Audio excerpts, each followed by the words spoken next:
Сау саламет тұрдыңыздар ма, ардақты ағайын, жол ашар бағдарламасы осы елге келіп еңбек еткен егейлер деген тақырыппен желілес сұхбатты хабар жасап жатқанбыз. Бұндағы мақсатымыз осында бұрын келген, шеттен келген қандастардың еңбегін таныстыру, көбірек ұлықтау арқылы шеттегі қандастарды отанға деген сүйіспеншілігін ояту, баурау. Сонымен бірге жас ұрпақты еңбекке баулу.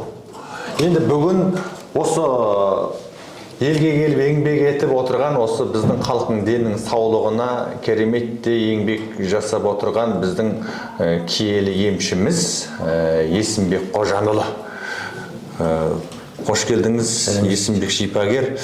Енді біздің осы халқымыздағы үнемі кезігетін сырқаттар туралы бүгін бір әңгіме қозғайықшы. Енді қайсы сырқаттар мен сіздің алдыңызға көп келеді? Ревматизм, чершеу, геморрой. Одан тәтті кесел. Ревматизм. Енді ревматизм дәретте көп адамда бар ғой. Мен ревматизмде жүре береді. Бұл өзі адамның өміріне қауіп төндіретіндей сырқат па? Жоқ, ол әшейін жай бір... Ревматизмді енді Қытай медицинасында созылмалы рак деп айтады. Ойбай. Мынау енді жаңа ревматизм 3-4 түрге бөлінеді. Мысалы ең қысқасы буын ревматизм деп айтады, жел ревматизм деп айтады, туыттан қалған ревматизм деп айтады.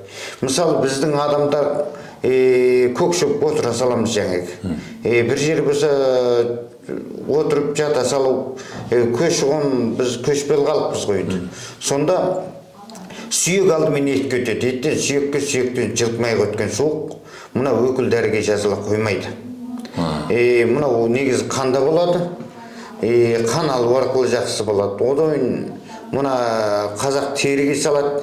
Теріге салғанда күзі күні 10 чай, 9 чай, 10 чай, 11 чай аралығында семіз шелденген жылқының терісіне салады. Теріге салғанда 6 түрлі нәрсені қосады. Арша, қарағайдың қабығы, талтеректің қабығы, ермен, қалампыр, тұз. Осыны қайнатып ап, теріге құйып, 4 жігіт 4 пұшпағын ұстап тұрып, шайқап, әбден теріге сіңдіріп алғасын, салатын адамның жүрегін байқау керек, жаңағы қан басымын байқау керек, тексеріп өтіп салмаса, оқыс жағдай туылуы мүмкін. Өйткені өте бір маман адамдар салмаса. Шипагердің қадағалауында болу керек, қа? Дәрігердің. Иә. Әйтпесе, мына адамның өзіне ие бола алмай қалатын жағдай болады. Сол үшін қайту керек, жаңағы теріде жатқан кезде қойдың майлы сорпасын өте қоңыр салқын қылып іштегі сырттағы суықталып жүрады. Мұна өте пайдалы. Енді бұрынғы ата-бабамызда бұрыннан лақтың терісіне салған, еркек қойдың терісіне салатын, мына жылқының терісіне салатын, мына өте пайдалы. Бұл енді қазақ емдеу жолдары ғой, қазақ емдеу жолдары. Енді адыраспан деген шөп бар.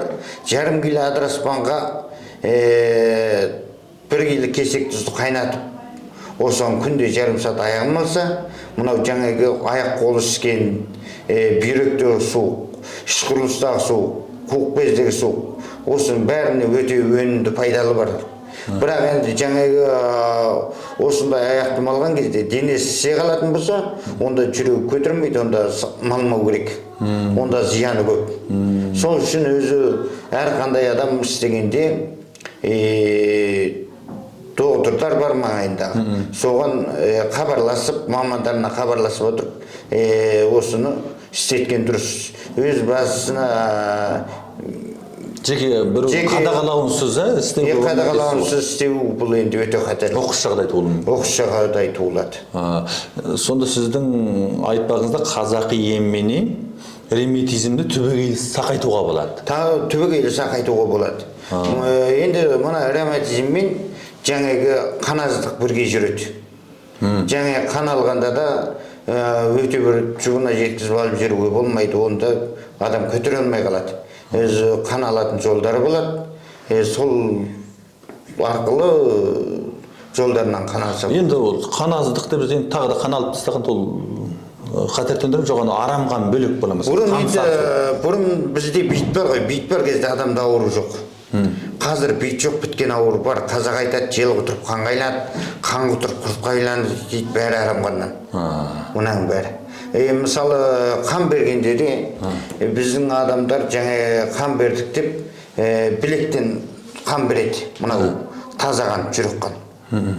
Денедегі арам қан қалып қалады, жаңағы адам идеалдық жақтан жақсы болады өзі. Жүректің таза қанын алып бітірген арам қан қалып. Арам қан қалып қалады, иә. Енді жаңағы қылқындырып барып шекеден қан береді, мынау жаңа көздерді әлсіретеді. Бірақ сергітеді адамды. Көз ашылып керемет болады, бірақ бәрі уақыттық. Ал жаңағы төбеден қан береді, төбеден пәнкемен алады. Төбеден қан берген мынау мидерді құрғатады. Уақыт ұзара келеді. Бірақ дер кезінде көз жаңағы басып тұрған көзді дереу ашады. Уақыттық бір жақсы болып, бір жарқ ете түскендей болғанмен болашағын ойлаған кезде адам көмескі қатері бар. Зиян екен ғой. Сол үшін жаңағы қалың еттен алу керек. Мына жауырыннан балтырға шейін мына қалың ет. Әдеттегі мына жауырынның екі қалың етінен құйымшаққа шейін қалың ет бар ғой, екі белдеменің.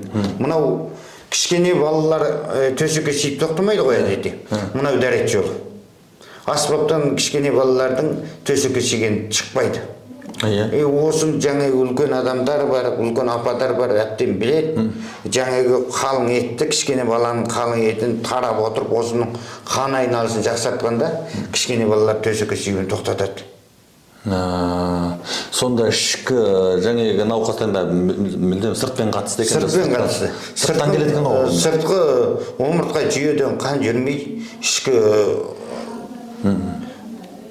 іш құрылысыңыздан ешқандай өн болмайды. Ал енді мына шершеу енді мына қарасақ осы мына алғыс маманың барлығын қарасақ мына шершеуді емдеудің маманы секілдісі деп бәрі шершеуім жазылды дейді. Шершеу енді жаңа біздің ұлтымызда үнемі кезігетін сырқаттың бірі болып бара жатыр ғой. Сол шершеу жайлы айта кетсеңіз, оны қалай емдейсіз және оның белгілері қалай шершеу? Шершеу деген нәрсе мысалы ауыр нәрсе көтеруден, жығылудан кілт ете түседі.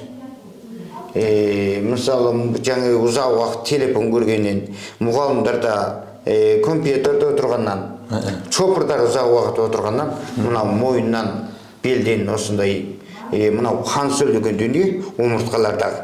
Жиналып баратын қозғалысы жерде жинала ма? Жиналған тұз, мынау қазақ айтады, тұз жиналған деп те айтады. Қан сөйлеген дүние әйнектен ақшел болып тұрады, соны үзіп тарқатып қан алып тастау. Мынау өкілдермен оңай қалыпқа келе қоймайды. Ішіндегі нәрсені шығармаса болмайды. Енді қан алғанда жаңа қан алдық дейді, ол қан алған ет пен терінің арасында ғана зардап тартады. Төте қан алған. Жаңа үзген омыртқалардағы буындағын алып шығады. Алдымен дайындау керек екен де, соны кейін барып сорғызу керек екен. Біздің ұлтымызда және бір үнемі кезігетін дүниелердің бірі мынау жаңа ілме деп жатады. Оны медицинада көп біле бермейді бұл ілменінде. Бұл қайдан неден қалыптасатын дүние? Ілме деген нәрсе ашқазан әлсіздігінен пайда болады. Ашқазан әлсіз адамдар сөзсіз ілме болады. Мынау қылдай ақ қыл болады, мынау қара ілме, ақ ілме деп айтылады әдетте. Ақ ілме ай болып, жыл болып жүре береді жауының. Созылып жүре береді, ал жаңа қара ілме ол 3 күнде адамды өлтіріп береді. Өткір екен. Өткір түрі. Мұнаны білетін адамдар жаңағы қиып емдейді, ал білмейтін адамдар ілмесі ұстап тұрған кезде 10 саусақтың басынан қан шығарып берсе, мынау жаңағы ауыр зардаптан алып қалады.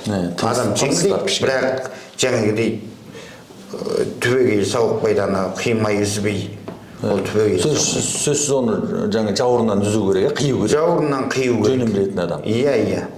Ілме қиятын ападар көп ауылда. Ілмені қиып, тарап, үзіп тарқататын адам көп. Сол кісілерге жүгіну керек. Бұл сонда арық, асқазаны, әлсіз адамдар көп пайда болады. Бұл енді сыртқы бір әсер бола ма? Бір суықтан ұстай қалатын андай-мындай? Суықтан да ұстайды. Көбінде суықтан жел тиюден пайда болады. Жаңа желдеткіш көтіре қалған, терісінің түбінде отыра қалғаннан пайда болады. Сол жаңа сіресе қалу, ілме болған адам жүрек айнып, жаңа мазасы кетіп, осып қалады. Сол үшін жаңағы қиып емдеу, тарату, одан мына мыс білезік дейді, мыс білезікпен көп тарау керек. Содар жақсы. Енді мына устанымсақпен тарайды, устанымсақ деген нәрсе өтіп бара жатқан ілмені өлтіріп береді адамды. Жаңадан бұл Пайда болған кезде болмаса сен ана өтіп кеткен ilmege келмейтін болмайды. Жаңадан болған ilmеде оны жақсы пайдасы бар. Енді жаңа өтіп бара жатқан ilmеге онда өте қатерлі. Осыны сақсы етпеу керек. Ал бұл медицинада ilmeni арнаулы бір атау телім бар ма? Оны қалай емдейді медицинада? Енді біздің ұлтымыз енді осылай бір қию жолдары бар дейікші, басқа ұлт азаматтары. Жоқ, медицинада ешқандай осы біздің қазақ ұлтынан басқа емдеу жолын көргем жоқ. Ал балаларда бұл четпе, бұл бұрын четпе аз еді, әзірге балалар четпе дейтін көбейді ғой. Четпе көп. Четпе негізі мына екі қолтықтың астында көк тамыры болады. Осыдан тартады. Четпенің белгісі екі аяғын қатар ұстаған кезде бір аяғынан бір аяқ қысқа болады балалар. Ең белгісі оны білмейтін жаңа доғдырға апарғанда аспаптан көп шыға қоймайды. Енді біздің апаларымыз қиып жатады бұрыннан. Қазақ осы үлкен ауылдарда үлкен атадар, ападар көп қой қиятын. Тарап, үзет дейсіз. Үзгенде негізі екі қолтықтың астында кішкене көк тамыр, соны қиып керек. Оны мәселе жолын білмейтін адам болмайды. Балаларда қандай белгілер болады? Аяғы жаңағы екі аяқты неметкенде бірінен бірі қысқа болып тұрады. Бір өзін бірі қысқа болып тұрады. Ал бұл баланың тынышы кетіп жаңағы жылау, ішету, шалқалап жылау, осының бәрі осыдан пайда болады. Бұны енді білетін адам болмаса, енді ана қиғанда да кем қылып тастауы мүмкін. Бұның жаңа пайда болу жолдары бұның пайда болу жолдары жаңағы су ұстатып алудан болады баланы. Жаңағы ана сүтінен болады, жаңа ана сүтінен де жаңағы бір жерге барып кеп алқынып кеп емізіп қоятын жағдай болады. Мұны ашқазанда бұзып алады жаңағы. Оның сыртын кейбір суықтық тамақ көп жеп қоюы мүмкін. Көбінде мұны анадан келеді. Жаңағы суықтарды ішуден болады. Анасы өте сақтану керек негізі. Бұл неше жасқа шейін балаларда болады әдетте? Бір жасқа дейін? Бір жасқа шейін болады. Негізі бірден асқан балаларда көп болмайды. Жарым жас, осы көбінде 3 ай, 4 ай, 5 ай сол кезде көп болады. Сіздің енді қазіргі осы орталығыңызда емдеп отырған негізгі емдеу жолдарыңыз? Емдеу жолын жаңағы тәтті құрам дейміз, чершеу, ревматизм, геморрой. Тәтті құрам мен диабет дейміз, бұда енді әзірге бір қатты жалықпыласып кеткен сырқаттың бірі болып жатыр. Енді бұның пайда болу жолдары, бұл расында бұл ана бір таныстырып жатқан қарағанда жаңағы тәтті шекерді көп жеуден жоқ, қата дүние. Мынау медицинада әлі қалай болу шыққан жоқ. Ал бұның нақ пайда болу жолы жаңағы ұзақ уақыт ілме болу. Содан жаңағы жауырын үзілбей сіресу арқылы ауру бір күнде болмайды. Ауру 10 жыл, 20 жылда болады. Содан жауырын үзбей сіресіп ашқазан астында ұйқы без бар, ұйқы безге қан бармай қап, ұйқы без қан айнасы дұрыс болмағаннан тәтті құрамасы пайда болады. Сонда бұда жаңағы сыртқы әсерден екен, сыртында омыртқа мына қан тамыр сол жерде қанның дұрыс жетіспеуінен болды ғой сонда қимыл. Әзір екен адамдардың көбінде қазір қимыл аз ғой. Соның көйінде сол жаңағы жауырынды үлкен адаммен кішкене баланы бірдей екеуінде жауырын сіреседі. Сол үшін жаңағы үлкен адамдар кейбір кісілер мазақ қылады, үлкен адам жауырын сіресе ме деп. Негізі үлкен адам жауырын әдеп сіреседі. Соны құяң үзу дейді, қазақ құяң дейді, ана сіреспе жел болады, соны тарқату. Соны тарқатып бір жолынан әдемілеп қан алып тастағанда, мұнаның өнімі керемет болады. Жаңағы диабет, тәтті сырқат дейміз ғой, жаңағы қант несеп ауыру деп. Бұл қанша басқышқа бөледі, бұны емдеуге бола ма? Әзір енді бұл шетелге шейін емдеп жатыр ғой. Ол енді емдеуге болады. Бұл енді қазір айтпайтын бір ересептер бар, оны жеке хабарласқан адамға өзім айтып беремін. Бірақ енді осында келіп емделуі мүмкін ғой. Емделу керек, енді мынау біріншісі өте мынау күшті болады, мына кішкене балаларда көп болады мынау. Бірінші, екінші, үшінші дейді, мынаның түрі көп. Шөлдеп тұратын жаңағы түрі көп қой. Мынаны сонда Жана аны еттери эрип сондай дәрежеге чейин барган ғой ана аягын кесип. Ол ауыр баскычы ма? Соңғы баскычына өтүп кеткен. Ол өтө ауыр тур. Ауыр түрлөрмү? Ал ондайларды эмдеуге болот, мүмкүндүк бармы? Енді Жеңилдетүүгө болмас. жараткан өзү Алла Тағала 30% жеткен адамға ауру береді. Қалған 70%, 70-80% идеалдық жақтан. Мен осындай ауру болдым, жазылмайым деген адам идеалдық жақтан бұзылған адам. Тонналап дәрежеде жазылмайды. Сол бейімделіп кеткен дейсіз. Бейімделіп кеткен ол ақыры сол аурумен кетеді. Сол үшін қайту керек, идеяны азат қылу керек. Идея азат болса, ішкен дәрісі де қонады, жаңағы әрқандай істеткен өнімдердің бәрі пайдасы болады. Ал енді жаңағы басында айттыңыз ғой, осы бір қанша сырқаттарды қатты емдеп жатырмын. Соның бірінің геморрой. Геморрой қазір енді ода бір етек алып бара жатқан сырқаттың бірі. Ал оның пайда болуы. Айта кетіңіз, сосын оның емдеу жолдарын айтарсыз енді. Осы пайда болуы неден пайда болуы? Көп отырғаннан ба, неден? Жоқ, пайда болу жолы негізі іш қатқаннан болады мынау. Іш қатқанда жаңағы біздің адамдар негізі май жемейді. Құйрық май, кәдімгі шыжғырған ападарымыз шыжғырып, нанға матырып жейтін құйрық майды жеу керек. Мынау құйрық майды жеген кезде тігішектің ішіне май бітеді, май біткен соң жаңа дәрет майдаланып келеді. Майдаланып келген соң осы геморройды ақырын өзі жолымен түзеп кетеді. Одан жаңағы май деген нәрсені мысалы құйрық майға қарсы шығып жатыр ғой мысалы. Құйрық май деген нәрсе қанбасын бірінші дауыс құйрық май. Жаңағы. Майдан ауру болдық та бел қашады. Ал енді жаңағы мысалға май жемеген жаңағы жас келіншектер деп айтамыз қазір. Ол өзі май жемеген мен қоймай жас балаларына, ұрпақтарына май жегізбейді. Май жесең, бұл ауру боласың, бүйтесің, идеясына сіңіріп тастаған. Ал сол жас келіншектерді қарасаңыз, май жемегесін, тігішектің ішінде май жоқ. 3 күнде, бір аптада бір дәретке отырады. Семіріп кетеміз деген жүрген әйелдер. Содан қайтеді, мына қарын дәретке отырмағыздан газденіп, жояндап, бірақ газденіп кетеді. Ал жаңа сол келіншектер, жаңағы таңертең көп емес, таңертең 2 қалақ қойдың майын нанға матырып, чайға сап болсын үзбей ішсе, жаңағы мынадағы газды бірақ өзі алып кетеді.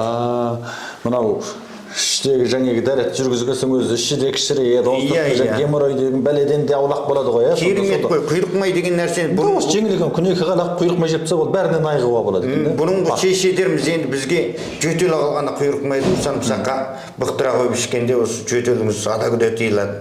Ал қазір құйрық майға осындай қарсы болдық. Енді мысалы сорпа дейді. Сорпаны ішсе басымыз ауырады дейді, қан қойылып бар дейді. Мұнаның бәрі идеялық ауру.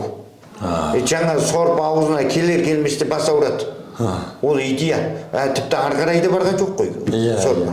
Сонда жаңағы бұрынғы шешелеріміз жаңағы нан салмаған челпек деп айтамыз, нан салмаған бас сирақтың сорпасы емес, таза сорпаны сапырып отырып, ақ жемін шығарып отырып береді. Мынау қан тамыры жібітеді. Сорпаның ерекшелігі. Сорпаның ерекшелігі.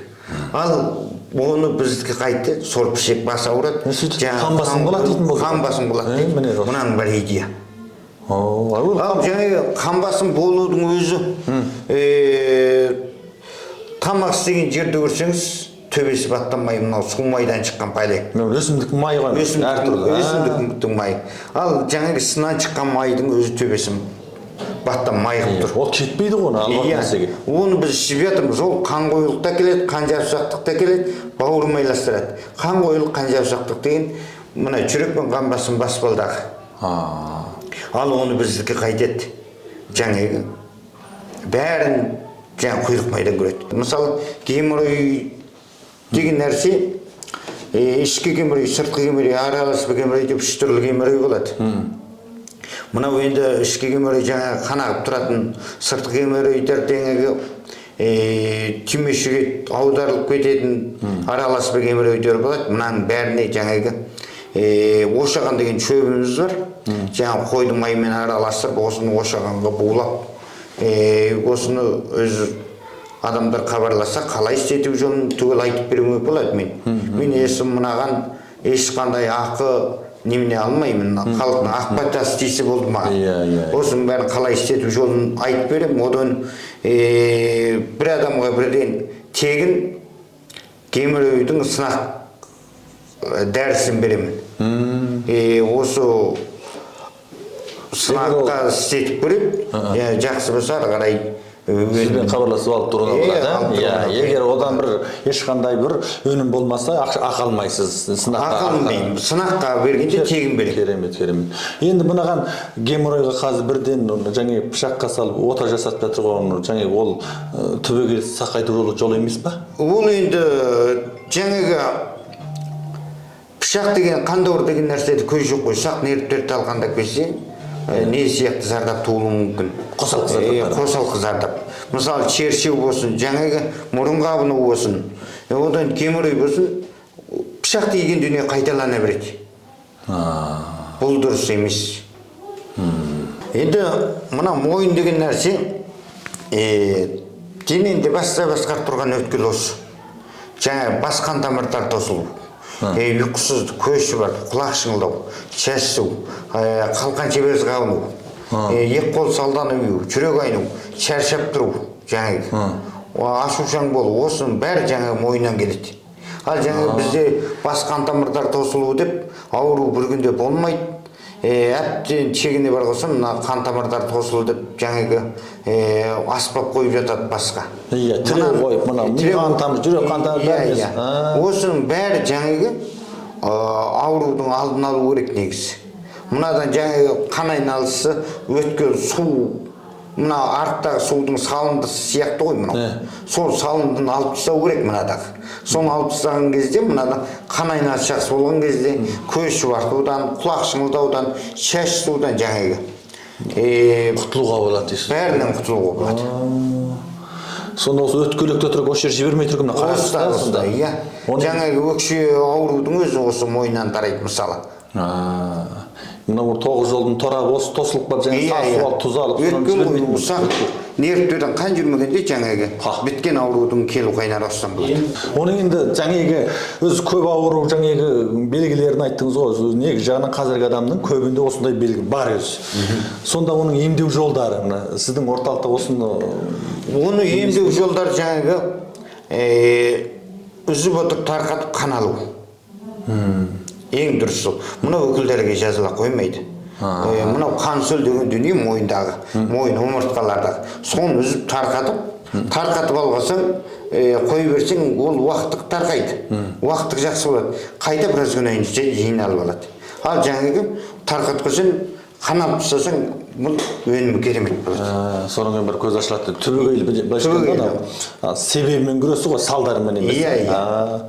Керемет, жақсы. Сондай жақсы. Енді Есімбек мына дәрігердің осы орша мына қаншама халықтан алып жатқан алғыснамалар бар екен, бекерден бекер бермейді. Мына аржаны Қытайда, бұрын Қытайда қанша жыл аштыңыз сіз? Қытайда 10 жылдай аштым. Қытайда 10 жылдай аштыңыз. Қытайда да мына Қытайы бар, қазағы бар, о жақта да қаншама қандастарымыздың разылығын алып жатыр екен.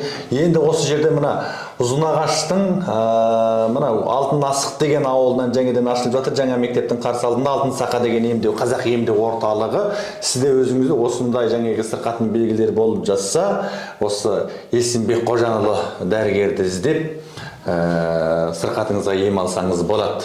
Енді ауырмайық, сырқамайық, ал егер сондай сырқат ілініп жатса, осындай көзқарас шипагерлерге көрініп, ертерек дауалансаңыз болады. Бұл ашылып отырған орталық заңды қатысты рәсіметтер толық емдеу орталығы. Сол үшін сізде алаңсыз осында келіп ем алуыңызға әбден болады. Сау саламат болыңыздар. Бұйырса келесі шығарылымда да бұдан да жақсы сауаттық, осы денсаулық және сауаттық білімдерді, танымдарды айтатын боламыз.